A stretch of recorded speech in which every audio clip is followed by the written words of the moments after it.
ಈಶ್ವರ್ ಖಂಡ್ರೆ ಅವರು ಸಂಪರ್ಕದಲ್ಲಿದ್ದಾರೆ. ಈಶ್ವರ್ ಖಂಡ್ರೆ ಅವರೇ, ನಿಮ್ಗೂ ವಿಚಾರ ಗೊತ್ತಾಯ್ತು ಅಂತ ಹೇಳ್ಕೊಳ್ತೀವಿ. CS ಶಿವಳ್ಳಿ ಅವರು ಸ್ವಲ್ಪ ಹೊತ್ತಿನ ಮುಂಚೆ ಅವರು ಇಹಲೋಕ ತಿಳಿಸಿದ್ರು ಅಂತ ಹೇಳಿ ನನಗೆ ದಿಗ್ಭ್ರಮೆ ಆಗಿದೆ. ನಿಜವಾಗಿ ಹೇಳ್ಬೇಕು ಅಂತ ಹೇಳಿದ್ರೆ ಬಹಳ ಶಾಕ್ ಆಯ್ತು ನನಗೆ.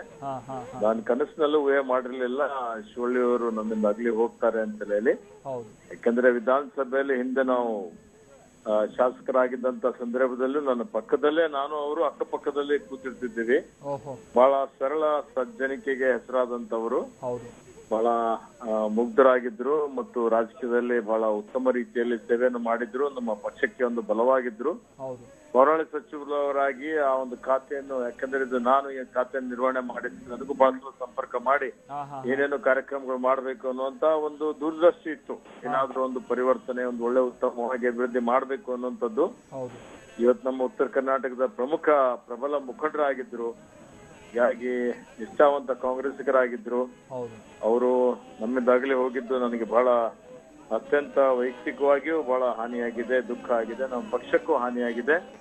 ಹೀಗಾಗಿ ನಮ್ಮ ಪಕ್ಷದ ವತಿಯಿಂದ, ನನ್ನ ವತಿಯಿಂದ ಶಿವಳ್ಳಿ ಅವರಿಗೆ ನಾನು ಶ್ರದ್ಧಾಂಜಲಿಯನ್ನು ಅರ್ಪಿಸ್ತಾ ಇದ್ದೇನೆ. ಮತ್ತು ಅವರ ಅಗಲುವಿಕೆ, ಅವರ ತಡ್ಕೊಳ್ಳಿಕ್ಕೆ ಅವರ ಪರಿವಾರದವರಿಗೆ ಶಕ್ತಿ ಕೊಡ್ಲಿ, ಮತ್ತೆ ಅವರ ಆತ್ಮಕ್ಕೆ ಚಿರಶಾಂತಿ ಆ ಭಗವಂತನು ಕೊಡ್ಲಿ ಅಂತ ಹೇಳಿ ನಾನು ದೇವರಲ್ಲಿ ಪ್ರಾರ್ಥನೆ ಮಾಡಿ ಅವರಿಗೆ ಹೃದಯಪೂರ್ವಕ ಶ್ರದ್ಧಾಂಜಲಿಯನ್ನು ಅರ್ಪಿಸುತ್ತೇನೆ. ಧನ್ಯವಾದ ಈಶ್ವರ್ ಖಂಡ್ರೆ ಅವರೇ, TV9 ಜೊತೆ ಮಾತನಾಡಿದ್ದಕ್ಕೆ.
ಆಮೇಲೆ ಬಹಳಷ್ಟು ಮಂದಿ ನಮ್ಮ ಜೊತೆಗೆ ಮಾತನಾಡುವಂತ ಸಂದರ್ಭದಲ್ಲಿ ಶಿವಳ್ಳಿ ಅವರನ್ನ ನೆನಪಿಸ್ಕೊಳ್ಳೋದೇ ಹಾಗೆ. ಏನು ಅಂತಂದ್ರೆ ಅವ್ರು ಬಹಳ ಸರಳ ಸ್ವಭಾವ, ಸೌಮ್ಯ ಸ್ವಭಾವದವರು. ಯಾರ ಮೇಲಾದ್ರೂ ರೇಗಾಡೋದು, ಕೂಗಾಟ ಇದ್ಯಾವುದು ಕೂಡ ಇರಲಿಲ್ಲ. ಏನೇ ಕೆಲಸ ಆಗ್ಬೇಕು ಅಂತಂದ್ರೆ ಬಹಳ ಶಾಂತ ಚಿತ್ತವಾಗಿ ಅವರು ನಿರ್ವಹಿಸ್ತಾ ಇದ್ದಂಥವ್ರು. ಜೊತೆಗೆ ಸಮಯ ಸಂದರ್ಭ ಎಷ್ಟೇ ಆಗಿರಲಿ, ತಾನು ಮಾಡಬೇಕಾಗಿರುವಂಥ ಕೆಲಸವನ್ನ ಪೂರೈಸಿ ಅವರು ಅವತ್ತಿನ ದಿನಚರಿಯನ್ನ ಅವರು ಮುಗಿಸ್ತಾ ಇದ್ದಿದ್ದು ಅದೆಲ್ಲ ಹೇಳ್ತಾ ಇದ್ರು. ಆಮೇಲೆ ರಾತ್ರಿ 12 ಆಗಲಿ 1 ಆಗಲಿ ರಾತ್ರಿ 2 ಗಂಟೆ ತನಕನೂ ಕೂಡ ಕೆಲವೊಂದು ಸಂದರ್ಭದಲ್ಲಿ ಕಾರ್ಯನಿರ್ವಹಿಸ್ತಾ ಇರ್ತಾ ಇದ್ರು. ಬಹಳ ತನಗೆ ನಿರ್ವಹಿಸಿದಂಥ ಕೆಲಸವನ್ನ ಪೂರ್ಣಗೊಳಿಸಬೇಕು ಅನ್ನುವಂಥ ನಿಟ್ಟಿನಲ್ಲಿ ಬಹಳ ಶ್ರದ್ಧೆಯಿಂದ ಕಾರ್ಯನಿರ್ವಹಿಸ್ತಾ ಇದ್ದಂಥ ವ್ಯಕ್ತಿ. ಬಹಳ ದೊಡ್ಡ ಮಟ್ಟದ ಆಡಂಬರ ಇದು ಯಾವುದು ಕೂಡ ಇರಲಿಲ್ಲ. ಬಹಳ ಸರಳ ಸಜ್ಜನಿಕೆಯ ವ್ಯಕ್ತಿ ಅವರು. CS ಶಿವಳ್ಳಿ ಅವರು ಮೃತಪಟ್ಟಿದ್ದಾರೆ ಅನ್ನುವಂಥದ್ದನ್ನೇ ಎಷ್ಟೋ ಜನಕ್ಕೂ ಈಗಲೂ ಊಹಿಸ್ಕೊಳ್ಳೋಕೆ ಸಾಧ್ಯ ಆಗ್ತಾ ಇಲ್ಲ. ಯಾಕಂತಾದ್ರೆ ಮೊನ್ನೆ ಹೇಳ್ತಾ ಇದ್ರು ಲೋಕಸಭಾ ಚುನಾವಣೆಗೆ ಸಂಬಂಧಪಟ್ಟಂತೆ ಒಂದಷ್ಟು ತಯಾರಿಯ ಬಗ್ಗೆನೂ ಕೂಡ ಅವರು ಖುದ್ದಾಗಿ ಬಂದು KPCC ಮಟ್ಟದಲ್ಲಿ ಕೆಲ ನಾಯಕರನ್ನೆಲ್ಲ ಭೇಟಿಯಾಗಿ ಮಾತನಾಡಿಕೊಂಡು ಹೋಗಿದ್ರಂತೆ. ಬಹುಶಃ ಆ ವಿಚಾರವಾಗಿಯೂ ಓಡಾಟ ಬಹಳ ಇತ್ತು ಅಂತ ಕಾಣಿಸುತ್ತೆ. ಅದಾದ ನಂತರದಲ್ಲಿ ಮೊನ್ನೆ ಧಾರವಾಡದಲ್ಲಿ ಆದಂಥ ಅನಾಹುತ ಅಂದ್ರೆ ಧಾರವಾಡದ ಮಂದಿಗಿದೆಯಲ್ಲ, ಮೊನ್ನೆಯಿಂದ ಒಂದು ರೀತಿ ದೊಡ್ಡ ಆಘಾತಗಳ ಮೇಲೆ ಆಘಾತ. ಅದರಲ್ಲೂ ಆ ಕಟ್ಟಡ ಉರುಳಿದಂಥದ್ದಾಗಿರ್ಬೋದು. ಅದಾದ ನಂತರದಲ್ಲಿ ಈಗ CS ಶಿವಳ್ಳಿ ಅವರು ಮೃತಪಟ್ಟಿರುವಂಥ ವಿಚಾರ, ಇದು ದೊಡ್ಡ ಮಟ್ಟದ ಆಘಾತ ಅವರಿಗೆ. ಯಾಕಂತಂದ್ರೆ ಸಹಜವಾಗಿ ತಮ್ಮ ಊರಿನ ವ್ಯಕ್ತಿ ಅಥವಾ ತಮ್ಮ ಜಿಲ್ಲೆಯ ವ್ಯಕ್ತಿಯವರು ಸಚಿವ ಆಗಿದ್ದಾರೆ ಅಂತ ಅಂದ್ರೆ ನಮ್ಮ ಜಿಲ್ಲೆಗೆ ಏನಾದರೂ ಉಪಯೋಗ ಆಗುತ್ತೆ, ಜೊತೆಗೆ ನಮ್ಮ ಕೆಲಸ ಕಾರ್ಯಗಳನ್ನ ಈ ವ್ಯಕ್ತಿ ಮುಖಾಂತರವಾಗಿ, ಈ ಸಚಿವರ ಮುಖಾಂತರವಾಗಿ ಮಾಡಿಸ್ಕೊಳ್ಬಹುದು ಅನ್ನುವಂಥ ಒಂದು ನಿರೀಕ್ಷೆಯಲ್ಲಿ ಅವರು ಇರ್ತಾರೆ. ಅಂತ ನಿರೀಕ್ಷೆಗೆ ತಕ್ಕಂಗೆ CS ಶಿವಳ್ಳಿ ಅವರ ಕಾರ್ಯವೈಖರಿ ಕೂಡ ಇತ್ತು. ಆದರೆ ಅದಾಗಲೇ ಅವರು ಮೃತಪಟ್ಟಿರೋದು ಬಹಳ ಒಂದು ನೋವಿನ ಸಂಗತಿ.